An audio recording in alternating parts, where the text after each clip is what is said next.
Une très belle compétition jusqu'à présent. On a eu un premier tiers de semaine assez exceptionnel. On avait 144 surfeurs au départ de 25 nationalités différentes. De très belles vagues en début de semaine, du dimanche au mardi, et nous qui est redescendu un petit peu entre temps. Dans 144 surfeurs, on est passé à 32, donc aujourd'hui on a repris la compétition. Et avec les tests de liste qui ont repris la compétition, enfin qui sont rentrés dans la compétition le mardi, un niveau extrêmement élevé, puisque les finalistes de l'an dernier ont été éliminés dès le début. On a vraiment des têtes d'affiche mondiales qui sont venues pour cette deuxième édition. Ça se voit à l'eau aujourd'hui, puisque ce huitième de finale est extrêmement relevé. Et les finales de demain vont se passer dans des conditions de vague encore plus, à mon avis, importantes. Vont être super belles à voir parce qu'il y a un niveau exceptionnel. C'est quelque chose qui est tout à fait normal, habituel dans le surf. En fonction des conditions météo, on est tributaire de la mer.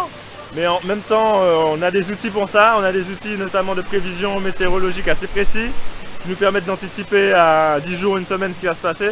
Donc on savait qu'on aurait commencé fort en début de semaine, ce qui s'est passé, et qu'il y aurait peut-être eu un ralentissement. Et heureusement, on a vu assez rapidement la semaine qu'il y avait une remontée de houle pour le week-end. Donc on a misé dès le début sur le week-end. On s'est dit bon, c'est l'idéal de faire les finales le week-end. Le public sera là, et puis c'est la grande fête quoi. Donc on a dit on ralentit, on fait pas de compète, même s'il y avait quelques vagues quand même, on aurait pu, hein, vraiment s'il le fallait. Mais on fait le tout pour pouvoir faire une finale le dimanche. Ce sera vraiment l'apothéose. Le Martinique Surf Pro se passe effectivement hors des vacances scolaires, en tout cas localement. Donc faire une compétition, avoir la chance de pouvoir toucher deux week-ends sur une waiting period de 8 jours, c'est quand même cadeau, c'est l'idéal. Donc c'est ce qu'on peut faire, on a la chance d'avoir les conditions météo qui nous le permettent, donc c'est plutôt une chance.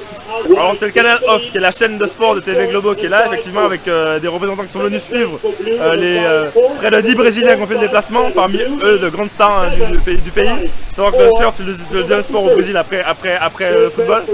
Mais on a des retours médias assez importants, hein. J'espère, on va voir si ce soir on passera sur les médias nationaux, il y a la possibilité. Mais on a les meilleurs Français qui sont là aussi. On a, comme je vous dis, 25 nationalités. On a un voyage de presse qui est organisé également en plus par le CMT avec des journalistes américains qui étaient là de New York et des Français. L'équipe par exemple, VSD qui était là, etc.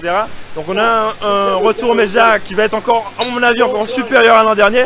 Je rappelle que l'an dernier on a touché quand même 56 millions de personnes. Hein.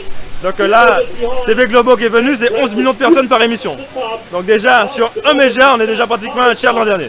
Le surf, il y a beaucoup de choses, hein. C'est un sport où on peut avoir un jeu de malchance, il y a beaucoup de stratégies. L'an dernier, on a eu les meilleurs jeunes pratiquement du circuit, en tout cas parmi les meilleurs jeunes du circuit. Les gens ont vu la qualité de la vague, on a été quand même élu meilleure étape des 5 dernières années sur l'ensemble du circuit. Donc ça a donné vraiment l'envie à beaucoup de surfeurs de très haut niveau de venir. Des grandes stars qui étaient dans le top 34 sont venues cette année. William Cardoso, Arita Ambourou, et Brett Simpson qui a été éliminé d'ailleurs ce matin. Pour dire que vraiment il y a un niveau exceptionnel qui est beaucoup plus fort que l'an dernier, il faut le dire aussi. Hein. Donc c'était un petit peu normal, on s'y attendait à ce que les meilleurs de l'an dernier n'arrivent pas forcément au bout. Ils sont sortis vite, c'est vrai, mais c'est ça le surf, c'est le sport.